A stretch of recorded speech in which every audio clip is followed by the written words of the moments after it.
ओम शांति। तो कल आपने जाना कि परमपिता परमात्मा निराकार ज्योतिर्बिंदु एक साधारण तन के माध्यम से इस धरा पर आते हैं और जिसका नाम प्रजापिता ब्रह्मा देते हैं। उनके मुख से नई सृष्टि की स्थापना, जैसे कि आपने जाना 1936-37 से ये कार्य चल रहा है। तो उनके मुख से परमात्मा ने कैसे दिया, जैसे कि आपको बताया था कि लाल प्रकाश हो गया था रूम में। तो ऐसे फिर जो ये दादा लेखराज थे, धीरे धीरे उनका जीवन एकांतवासी होने लगा और एक दिन ऐसी ही अवस्था में जब किसी के अंदर कोई दूसरी आत्मा आती है तो उसका अभाव थोड़ा चेंज हो जाता है। तो ऐसे ही परमात्मा ने जब दादा लेखराज के अंदर प्रवेश करते थे तो उनका भी आव भाव, उनका व्यक्तित्व, व्यवहार थोड़ा चेंज होता था। तो ऐसी अवस्था में एक दिन उनके मुख से जब कुछ शब्द निकले तो वो क्या थे? वो थे ज्ञानम स्वरूपम शिवोहम शिवोहम, आनंद स्वरूपम शिवोहम शिवोहम, प्रकाशम स्वरूपम शिवोहम शिवोहम।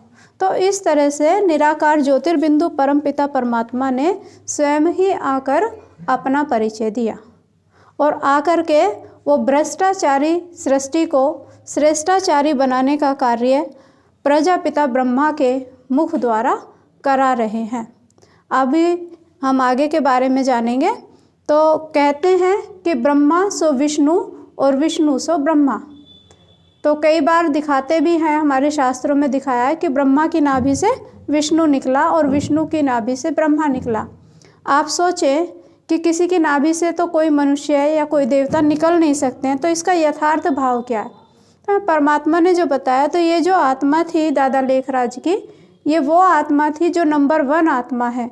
इस सृष्टि की नंबर 1 आत्मा श्री कृष्ण, जो सतयुग के फर्स्ट प्रिंस बनते हैं, वही आत्मा अनेक जन्म लेने के बाद अंतिम जन्म में दादा लेखराज के नाम से प्रसिद्ध हुई, जिस तन का आधार स्वयं परमात्मा ने लिया। तो यही आत्मा इतना पुरुषार्थ करती है। परमात्मा इनको ऐसी शिक्षा देते हैं कि अपने गुणों को दिव्य गुण बनाते हैं और परमात्मा की श्रीमत पर अपना तन मन धन सब कुछ समर्पित कर पूरा उन पर बलिहार जाते हैं और इतना पुरुषार्थ करते हैं कि वो आत्मा जाकर नई दुनिया में श्री नारायण का पद प्राप्त कर सके। तो इस तरह से हम जानते हैं कि आत्मा तो एक है, लेकिन उसके जन्म दोनों अलग अलग हैं।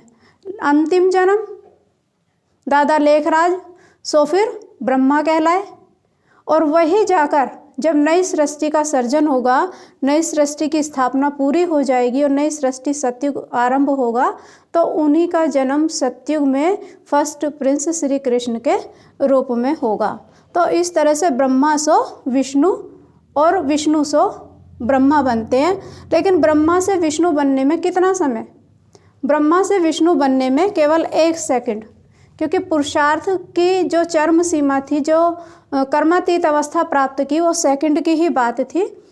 और विष्णु से ब्रह्मा बनने में कितना टाइम? तो उसके लिए अनेकों जन्म का चक्र है, वो आपको फिर अगली वीडियो में हम बताएंगे। आज हम ब्रह्मा और विष्णु के बारे में ही चर्चा करेंगे।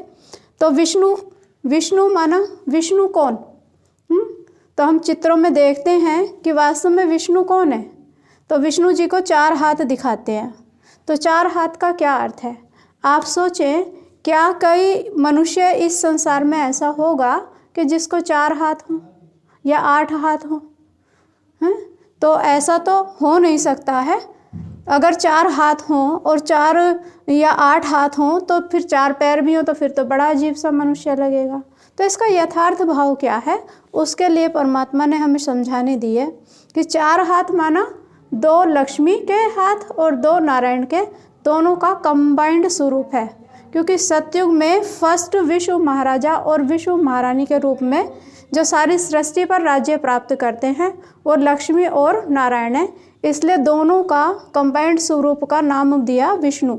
विष्णु का अभिप्राय होता है जो विषय विकार का जिनके अंदर अंश मात्र भी ना हो। तो विष्णु जी को दिखाते हैं सुदर्शन चक्रधारी। तो देखो देवताओं के बारे में हम क्या कहते हैं कि देवताएं संपूर्ण निर्विकारी हैं। तो देवताओं को संपूर्ण निर्विकारी हैं, तो देवताओं के हाथ में चक्र दिखाया, तो चक्र से वो क्या करते होंगे, ये बड़ा सोचने की बातें हैं। तो लोग कहते हैं कि जो असुर थे उनका संहार किया, लेकिन यहाँ एक बात को हम विचार कर सकते हैं कि जहाँ इतने संपूर्ण निर्विकारी देवताओं की जो दुनिया है, जहाँ घर घर में नर नारायण होगा और घर घर में नारी लक्ष्मी होगी, तो क्या वहाँ असुर जैसे लोग होंगे जो उनको स्वदर्शन चक्र चलाना पड़े। तो वास्तव में स्वदर्शन चक्र क्या है? स्वदर्शन चक्र मीन्स स्वयं का दर्शन करो। स्वयं का दर्शन माना मैं कौन हूँ, मैं कहाँ से आया हूँ, कहाँ मुझे जाना है, हम क्या थे और क्या अभी हमें करना है। तो जितना जितना मैं आत्मा स्वयं को स्मृति दिलाती रहूँगी, तो मेरे अंदर के जो विषय विकार हैं, जो भी कमी कमजोरियाँ हैं, वो धीरे धीरे वो निकलती जाएंगी। तो ऐसे दूसरे हाथ में शंख दिखाया है। तो शंख क्या है? शंख से ध्वनि करते हैं। तो शंख ध्वनि, तो ध्वनि कहते हैं कि शंख की जो ध्वनि है जहाँ जहाँ तक जाए वहाँ का वायुमंडल शुद्ध और सात्विक बन जाता है। लेकिन आज हम देखते हैं कि हमारे देश में लाखों करोड़ों शंख रोज बज रहे हैं और एक तरफ पाप भ्रष्टाचार भी बढ़ता जा रहा है। तो यहाँ कौन से शंख की बात है? तो परमात्मा ने जो हमें सत्य ज्ञान की पहचान दी है, उसमें जो ज्ञान है, इस ज्ञान शंख को हम जहाँ जहाँ जाकर आत्माएं बजाएंगे, उसका नाद करेंगे, ध्वनि करेंगे, तो वहाँ वहाँ का वायुमंडल शुद्ध और पवित्र बनता है। तीसरे हाथ में गदा दिखाई है। तो गदा महावीर जी के हाथ में दिखाते हैं। तो इससे पता चलता है कि विष्णु माना सभी विषय विकारों पर विजय प्राप्त करने वाले।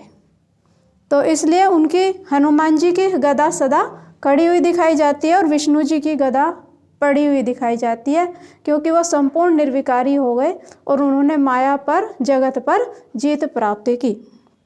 चौथे हाथ में कमल दिखाया है। तो कमल का अभिप्राय है, कमल खिलता है कीचड़ में। तो कीचड़ में कमल खिलता है। तो यहाँ पर उसका अभिप्राय यह है कि देखो, रहना तो संसार के बीच में है, समाज के बीच में ही है, घर परिवार में रहना है, धंधा धोरी करना है, सब कुछ संभालना है, लेकिन उसके रहते हुए हमें परमात्मा के ज्ञान को अपने जीवन में धारण करते हुए अपने मनोवृत्तियों को शुद्ध और पवित्र बनाकर कमल पुष्प के समान रखना है। तो ये चारों जो शस्त्र दिखाए हैं, इनका ये यथार्थ अर्थ है। और ये कोई देवताओं को इन शस्त्रों की ज़रूरत है ही नहीं। तो वास्तव में तो ये शस्त्र इस समय ब्राह्मणों के हैं, जो परमात्मा के ज्ञान को, परमात्मा की श्रीमत को धारण करते हैं, लेकिन उनको शोभते नहीं हैं, क्योंकि अभी कोई परिपक्व या संपूर्ण बने नहीं है, इसलिए फिर वो देवताओं को दिखाए हैं। तो इस तरह से ब्रह्मा सो विष्णु बनते हैं अपने फर्स्ट जन्म में। छोटे बचपन में नाम पड़ेगा श्री कृष्ण, और वही श्री कृष्ण जब बड़े हो जाते हैं, राधे कृष्ण, और उनका आपस में स्वयंवर होता है, तो वही विष्णु महाराजा, विष्णु महारानी के रूप में, लक्ष्मी और नारायण के रूप में प्रसिद्ध होते हैं। तो इस तरह से हमें पता चलता है कि कैसे परमात्मा ने ब्रह्मा द्वारा स्थापना और विष्णु द्वारा पालना कराते हैं नई सृष्टि पर। तो ब्रह्मा सो विष्णु और विष्णु सो ब्रह्मा, आत्मा एक है, लेकिन जन्म दो हैं, अलग अलग हैं। और तीसरा शंकर द्वारा विनाश है ना, तो वो अभी हम आपको बाद में आगे बताएंगे। उसके लिए आपको थोड़ा नेक्स्ट वीडियो में देखना आप। ओम शांति।